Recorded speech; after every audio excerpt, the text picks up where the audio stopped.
Hi everyone, my name is Radu, I'm a second year film production student at the University of Portsmouth, and today I'm gonna tell you a few ways to get around Portsmouth. Portsmouth is a relatively small city. This is great news because it has mostly everything you will need in close proximity. Campus buildings, parks, the seafront, supermarkets and even brand and specialty shops. This brings me to my first and preferred way to get around Portsmouth, which is walking.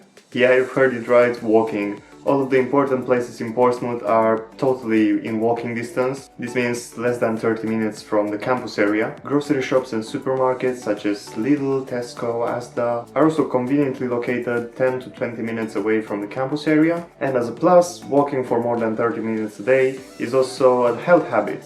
And it's free. Speaking of free ways to go around Portsmouth, the university provides a free bus service that runs every weekday in a counterclockwise pattern around the city. And in order to get on, you just need to show your student ID to the driver. I'd really recommend the full circle ride with the bus for new students, as it is a double-decker and the top view can help you understand your city better. In order to see the schedule for the bus, just head over to unibus/home and see the full route and the exact times for each stop. What I love the most about the Unibus is that it's always on time, so it's a reliable way for you to get to your courses in the campus if you live a bit further away. Oh, and there's a stop right by Lidl, so the bus might help you get your groceries home. Number 3, which is also my favorite way to get around Portsmouth, is by bicycle. It is an investment to buy a bicycle in such a small city because once you have it, it's surprisingly fast, free and healthy too. Portsmouth is a pretty flat city and it also has a multitude of bike lanes.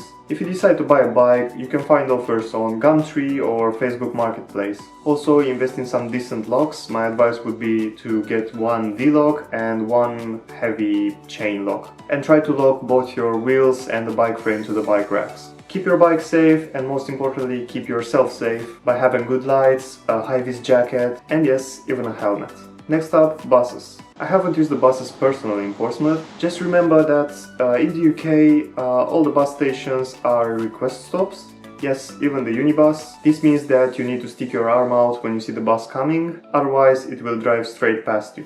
You buy your tickets from the bus, from the driver, or sometimes on the bus operator's app. Also, similarly, in order to get off the bus, you need to press the stop button so the driver knows that you want to get off. Number 5. You've probably seen already one of the train stations in Portsmouth. The main three that you will most commonly use are Portsmouth Harbour Station, Portsmouth and Southsea Station and Fratton Station. Portsmouth Harbour train station connects you to the Gosport and Isle of Wight ferries. It is also the closest stop to the Gunworth Quays shopping outlet. Portsmouth and Southsea is the closest station to the main campus area and also the city centre shops, and Fratton, which is one of the residential areas of Portsmouth. It is easy to travel to London, Southampton or Brighton from Portsmouth or really any other city in the UK. One of the easiest ways to plan your route as well as buy your ticket is by using a travel app such as Trainline or National Rail Inquiries. As a general rule, it's cheaper to buy your tickets in advance online, but you can also get tickets from the ticket offices in the stations. Just make sure you have your ticket before you travel. Similarly to trains, for longer journeys outside of Portsmouth,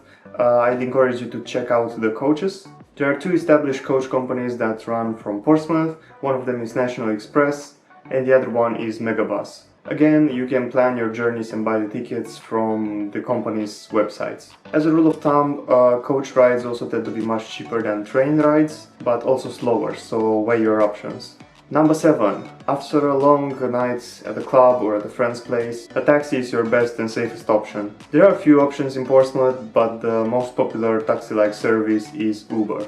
One of the other companies I've used in the past is Aquacars. They aren't too expensive either. I expect about £5 for a 10-minute ride. And you can split the costs too if you're getting an Uber with 1 or 2 friends. As a bonus, I will add number 8 here as well. It's riding a longboard, a skateboard or really any other kind of board. I wanted to mention this because some of you might be into skateboarding and I want to let you know that there's a big skate park near the seafront which is called the Southsea Skate Park. You can practice your skateboard skills there or meet like-minded people. And there's another place where skaters usually gather. It's also on the seafront and it's right by the rock gardens. So that's it, and hope you enjoyed my list of ways to get around Portsmouth. Don't forget, explore your city, the campus and everything the university has to offer. Thanks for watching and see you soon.